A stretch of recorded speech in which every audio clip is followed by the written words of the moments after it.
வணக்கம் மக்களே. நம்ம தமிழராக பிறந்திருந்தா கண்டிப்பாக கன்னியாகுமரி தெரியாமல் இருக்கிறதுக்கு வாய்ப்பு இருந்திருக்காது. ஏன் தமிழ்நாட்டில் பிறந்தால் மட்டும்தான் தெரிஞ்சிருக்குமா? ஏன் இந்தியாவில் பிறந்திருந்தாலே கண்டிப்பாக கன்னியாகுமரி தெரியாமல் இருந்திருக்காது. அதே மாதிரி அந்த கன்னியாகுமரியை பார்க்கணுங்கிறது பல பேருக்கு பல நாள் ஆசையாக இருக்கும். அந்த ஆசைகள் நமக்கு எப்படி பிரதிபலிக்கணும், அந்த இடத்த பார்த்தா தான் நமக்கு அது எப்படிங்கிறது தெரியும். அப்பேற்பட்ட இடத்த நம்ம நேரடியாக பார்த்தா தான் நமக்கு அதோட அருமையும் பெருமையும் அந்த உணர்வும் புரியும். அப்படிப்பட்ட இடம் தான் கன்னியாகுமரி. இந்த கன்னியாகுமரி இந்தியாவில் வாழ்கிற அனைவருக்குமே தெரிஞ்ச ஒரு இடமா தான் இருக்கும். ஆனால் எங்கள் ஏரியாக்களில், அதாவது தென் தமிழகத்தில் உள்ளவங்க கன்னியாகுமரியை நினச்ச உடனே போய் பார்த்துடலாம். ஆனால் இந்த சென்னை, அதுக்கு வடக்க நார்த் இந்தியன்ஸ் எல்லாமே கன்னியாகுமரியை பார்க்கணுன்னா அவங்களுக்கு ஒரு மிகப்பெரிய பிரம்மாண்டமாகவும் மிகப்பெரிய ஒரு சுற்றுலாத்தலமாக தான் இருக்கும். அந்த சுற்றுலாத்தலமான இந்த கன்னியாகுமரியில் எந்தெந்த இடத்துல கண்டிப்பாக நீங்கள் பார்க்கணும், எந்தெந்த இடத்துல நீங்கள் எப்படி போய் பார்க்கணும் அப்படிங்கிறதான் இந்த வீடியோவில் தெளிவாகவும் விரைவாகவும் பார்த்துடலாம். முதல்ல நீங்கள் என்ன பண்ணணும் அப்படின்னா, MH45 அந்த தேசிய நெடுஞ்சாலையில் வந்தீங்கன்னா உங்களுக்கு ஒரு சூப்பர், ஒரு அருமையான ஒரு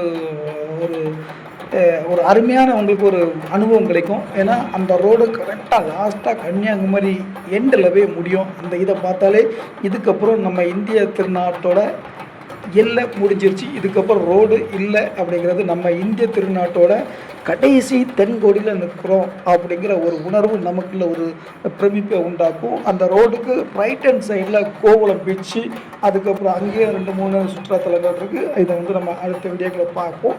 அந்த ரைட் அடிக்காமல் லெஃப்ட்டு, லாஸ்ட் எண்டிங்கில் ரைட் அடிக்காமல் லெஃப்ட்டை போனீங்கன்னா நம்ம ஆவலுடைய எதிர்பார்த்த அந்த கன்னியாகுமரி ஊருக்குள்ளே போகிறதுக்கான ஒரு அருமையான ஒரு உணர்வு பூர்வம் கிடைக்கும். அந்த ரைட் அடிக்காமல் லெஃப்ட் அடித்து போன உடனே நமக்கு ஒரு மிகப்பெரிய ஒரு ரவுண்டானா தெரியும். அந்த ரவுண்டானா தெற்கு பக்கம் 3 கடல் சந்திக்கிற நம்மளுடைய கன்னியாகுமரியோட முக்கடல் சந்திப்பு அங்கே தான் இருக்குது.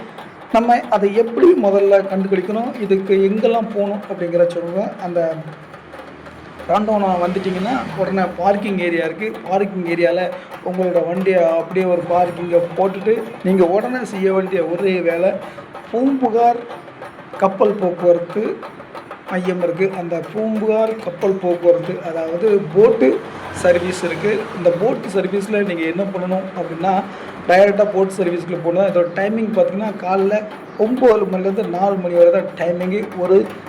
ஒரு நபருக்கு 100 ரூபா டிக்கெட் வாங்குறாங்க. நீங்கள் இந்த போட்டு மூலமாக நீங்கள் போனீங்கன்னா உங்களுக்கு ஒரு பயங்கரமான ஒரு த்ரில்லிங்காக இருக்கும். நம்ம கண்ணுக்கட்டு தூரத்தில் தான் நம்மளுடைய தியான மண்டபமும் திருவள்ளுவர் சிலை இருக்கும். ஆனால் அதில் நீங்கள் போட்டில் போய் பார்க்குறது தான் இந்த கன்னியாகுமரி ட்ராவலை நீங்கள் ஒரு முழுமை பெற்றதுக்கான ஒரு ஃபீலிங்காக நீங்கள் அதை உணர முடியும் அப்படிங்கிறது தான் நம்மளுடைய கருத்து. நீங்கள் உள்ளே போயிட்டீங்க, அப்புறம் 100 ரூபா டிக்கெட் வாங்கிட்டீங்க அப்படின்னா நேரடியாக ஒரு பெரிய லான்ச், அதாவது படகு ஓடிப்பாங்க. படகு மூலமாக ஒரு 10 நிமிஷம் டிஸ்டன்ஸ் தான் நீங்கள் விவேகானந்தர் பாறைக்கு போயிடலாம். விவேகானந்தர் பாறையிலேருந்து திருவள்ளுவர் சிலை, முந்திலாம் விவேகானந்தர் பாறையில் நிப்பாட்டுவாங்க. அதுக்கப்புறம் அடுத்து போட்டை ரெடி பண்ணிட்டு திருவள்ளுவர் சிலை கொண்டு போவாங்க. எங்கள் ஊர் பக்கத்தில் எங்களுக்கு தெரியும். இப்போது அந்த 2க்கு இடையில கண்ணாடி பாலம் போட்டதுனால அங்கேருந்து ஒரு கட்டணம் வசூல் பண்ணிட்டு நீங்கள் டைரெக்டாகவே நடந்து போகிறதுக்கான ஒரு கண்ணாடி பாலம் இருக்குது. அந்த அனுபவத்தை நான் இது வரைக்கும் அனுபவிக்கலாம். ஆனால் ஒரு அருமையான அனுபவம் அப்படின்னா, தண்ணிக்கு மேலே கண்ணாடிக்கு மேலே நீங்கள் நடந்து போகிறது ஒரு சூப்பராக இருக்கும். விவேகானந்தர் பாறை ஒரு அருமையான ஒரு இடம் அப்படிங்களா, நல்ல ஒரு அமைதியாக ஒரு நல்ல காற்றோட சில்லுன்னு இருக்கும். விவேகானந்தரோட பெருமைகள்லாம் அதில் இருந்திருக்கும். அந்த பாறையை முடித்த உடனே நீங்கள் அதே போட்டில் ரிட்டர்ன் போனாலும் போய்க்கலாம், அல்லது டிக்கெட் வாங்கி அந்த 2க்கு இடப்பட்ட கண்ணாடி பாலத்துக்குள்ளே நீங்கள் போய் பார்த்துக்கலாம். திருவள்ளுவர் சிலை பயங்கரமாக இருக்கும். இப்படி ஒரு அற்புதத்தை நீங்கள் உணர்ந்திருக்க வாய்ப்பே இல்லை. அந்த மாதிரி பயங்கர ஹைட்டு, அவரோட கால் விரல் தான் அந்த சிலையோட கால் விரல் நம்ம ஹைட் இருப்போம். அப்புறம் இவ்வளோ ஹைட்டில் தூக்கிமாக 133 அடிங்கிறது சாதாரண விஷயமும் இல்லை. யார் இந்த சிலையை நிரூபித்தாலும் உண்மையில் ஒரு பிரமிப்பு. ஒரு தமிழ்நாட்டில் ஒரு தமிழருக்காக, ஒரு தமிழ் பண்பாளருக்கு இந்த சிலையை படித்ததில் உண்மையிலே நம்ம பெருமை கொள்ள தான் செய்யணும். அதில் எந்த ஒரு மாற்று கருத்தும் இல்லை. அதை முடிச்சுக்கிட்டு அப்படியே சூப்பராக அதே லாஞ்சில் ரிட்டன் நீங்கள் வந்தீங்கன்னா அந்த இடத்துலேருந்து அப்படியே தெற்கு பக்கம் வந்தீங்கன்னா நம்மளுடைய பகவதி அம்மன் கோயில் இருக்குது. கிட்டத்தட்ட இந்த கோயில் வந்து நம்மளுடைய தென் கோடியில், அதாவது தென் கோடி இந்தியாவின் கடைசி இடத்துல, கடைசி வரைபடத்தில், கடைசி நிலத்தில் இருக்கிற கடைசி கோயில் இந்த பகவதி அம்மன் கோயில் தான். இந்த பகவதி கோயில் அம்மன் கோயிலை அந்த தரிசனம் பண்ணுறதுன்னா நீங்கள் கோயிலுக்கு பூட்டுறதுக்குன்னு வந்தீங்கன்னா கொஞ்சம் நல்லா இருக்கும். அந்த டைமிங் காலைல எனக்கு தெரிஞ்ச அளவுக்கு 10 மணிக்கு முன்னெலாம் 14 மணிக்குள்ளலாம் வந்துட்டிங்கன்னா இந்த தரிசனம் கிடைக்கும். அந்த கோயிலை முடிச்சுட்டு அப்படியே ஒரு கோயிலுக்கு பின்னாடி வந்தீங்கன்னா அந்த 3 கடலும் சங்கமிக்கிற அந்த இடம் உங்களுக்கு தெரியும். மிக ஒரு பிரம்மாண்டமாக தெரியும். கடலையை பார்க்காதவங்களுக்கு இது மிகப்பெரிய ஒரு பிரம்மாண்டமாக தெரியும். தெற்கேருந்து ஒரு கடல், மேற்கேருந்து ஒரு கடல், கிழக்கேருந்து ஒரு கடல், 3 கடலும் சங்கமிக்கும். இதுதான் நம்ம வாழ்க்கையில் கிடைச்ச மிகப்பெரிய ஒரு அற்புதமான நிகழ்வு அப்படின்னு சொல்லலாம். அந்தளவுக்கு ருசித்து நீங்கள் இந்த இடத்த பார்க்கலாம். இது வந்து உங்கள் மனசில் என்றைக்கும் நீங்காத ஒரு இடமா இருக்கும். நீங்கள் எங்கே இருந்தாலும் இந்திய மேப்பில் நான் இந்த இடத்துல இந்த முக்கில் இருந்து நான் பார்த்துருக்கேன், கன்னியாகுமரியை இங்கேருந்து நான் வடக்கு நோக்கி என்னுடைய இந்திய தாய் திருநாட்டை நான் பார்த்துருக்கேன் அப்படின்னு சொல்லலாம். அந்தளவுக்கு ஒரு மிகப்பெரிய ஒரு பிரம்மாண்டமான நமக்கு ஒரு அனுபவத்தை கொடுக்க வேண்டிய ஒரு இடம். கண்டிப்பாக கன்னியாகுமரியை பார்க்கணும். பார்க்காதவங்களுக்கு இந்த வீடியோவை பார்த்து நீங்கள் பார்த்தீங்கன்னா உங்களுக்கு ஒரு அற்புதமான நிகழ்வாக இருக்கும். அப்படியே அந்த கன்னியாகுமரி விவேகானந்தர் பாறையை பார்த்து ரசித்ததுக்கு அப்புறம் அப்படியே நீங்கள் வெளியே வந்தீங்கன்னா நம்மளுடைய காந்திஜி அவர்களுடைய அந்த காந்தியோட நினைவு இடம் இருக்குது. அங்கே நீங்கள் பார்த்தீங்கன்னா ஒரு அருமையான ஒரு மன அமைதியோட நல்ல காற்றோட்டமாக அந்த காந்திஜியோட வாழ்க்கை வரலாறுலாம் அப்படி பண்ணி வச்சுருக்காங்க. காந்திஜி சின்ன வயசுலேருந்து பிறந்ததுலேருந்து என்னென்ன பண்ணார், எப்படி பண்ணார், எங்கே பண்ணார், எப்படி கலந்துக்கிட்டார் அப்படிங்கிறத ஃபுல்லாகவே அருமையான ஒரு காற்றோட்டமான பெருமையான ஒரு அமைதியான ஒரு இடத்துல வச்சுருக்காங்க. அதையும் நீங்கள் அப்படி பார்த்துக்கலாம்.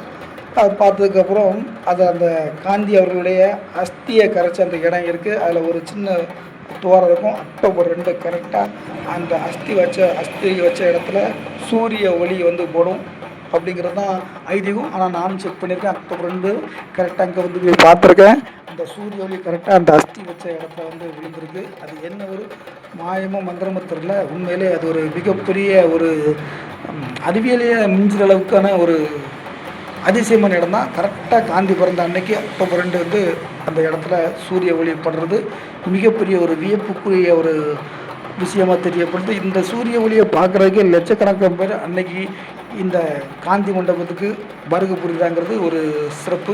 அதை முடிச்சுட்டு வச்சு லைட்டாக வெளியே வந்து ரைட்டாக அடித்த உடனே நம்மளுடைய தொல்லியல் துறையோட ஒரு அருமையான மியூசியம் இருக்குது. அதில் வந்து குறிப்பாக இந்த கன்னியாகுமரி மக்களோட வாழ்க்கை முறை, திருவாங்கூர் அந்த சமஸ்தான வாழ்க்கை முறை, அவங்க என்னென்ன பண்ணியிருக்காங்க, என்னென்ன அரசர்கள்லாம் வாழ்ந்திருக்காங்க, அவங்க யூஸ் பண்ண அந்த வாள்கள், குண்டுகள், பீரங்கி குண்டுகள் எல்லாம் பயங்கரமாக இருக்குது. அதையும் நீங்கள் கண்டிப்பாக பார்த்துக்கலாம். இதை முடிச்சுட்டு கொஞ்சம் பக்கத்தில் நீங்கள் போனீங்கன்னா கூட அழகான ஒரு மீன் கண்காட்சி இருக்குது. அந்த மீன் கண்காட்சியும் பார்த்தீங்கன்னா உங்களுக்கு அந்த கன்னியாகுமரி டூரோட முழுமையோடையும். அதுக்கு அப்பத்தில் பேவாட்ச் அப்படின்ட்டு லெஃப்ட் ஹேண்ட் சைடில் ஒரு பேவாட்ச் ஒரு வாட்டர் விளையாட்டு அரங்கம் இருக்குது. பேவாட்ச் நீங்கள் குளிச்சுட்டு நல்லா அதில் ஒரு நாள் ஃபுல்லாக பண்ணிக்கலாம்.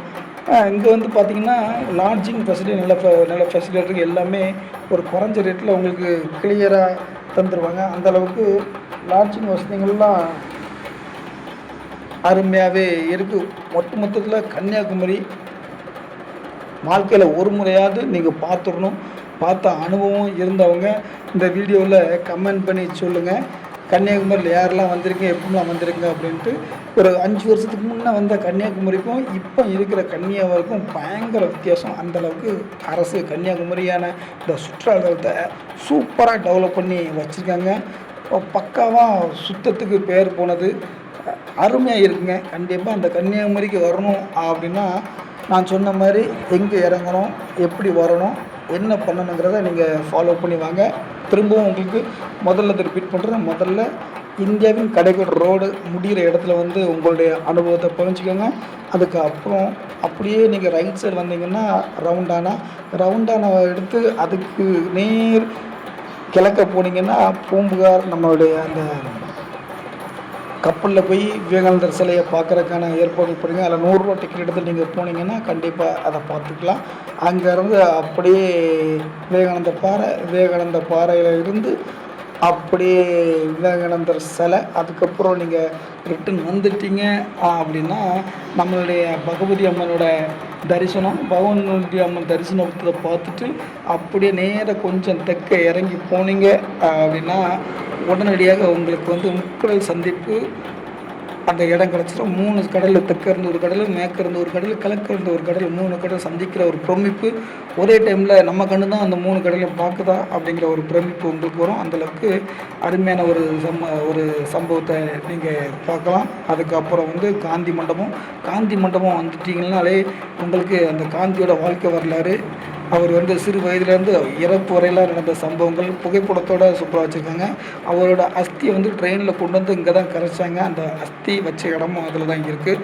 அக்டோபர் 2 சூரிய ஒளி, அவரோட பிறந்த நாளில் கரெக்டாக அந்த அஸ்தி வச்ச இடத்துல சூரிய ஒளி விழுது. அந்த மாதிரி நிகழ்வுலாம் இருக்குது. அதுக்கு பக்கத்துலேயே வந்து நம்மளுடைய தொல்லியல் துறையோட அருங்காட்சியகம் இருக்குது. மீன் கண்காட்சி எடுத்து போங்க. அதுக்கப்புறம் பேவாட்சி அப்படின்ட்டு ஒரு விளையாட்டு, நீர் விளையாட்டு, குளிக்கிறதுக்கு வாட்டர் விளையாட்டு போட்டிருக்கு. அங்கே போயிட்டு அப்படியே நீங்கள் உங்களுடைய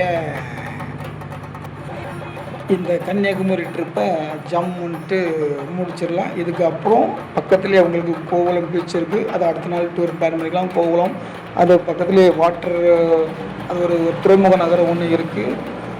அதுக்கப்புறம் நீங்கள் அப்படியே நாகர்கோயிலுக்கு போனீங்கன்னா அப்படின்னா அங்கே நாகராஜா கோயில் மிக சிறப்பு வாய்ந்த ஒரு கோயில் இருக்குது. அப்படின்ட்டு இங்கேருந்து உங்களுடைய டூர்களை நீங்கள் கண்டினியூ பண்ணிக்கலாம். ஓகே மக்களே, மீண்டும் சந்திப்போம்.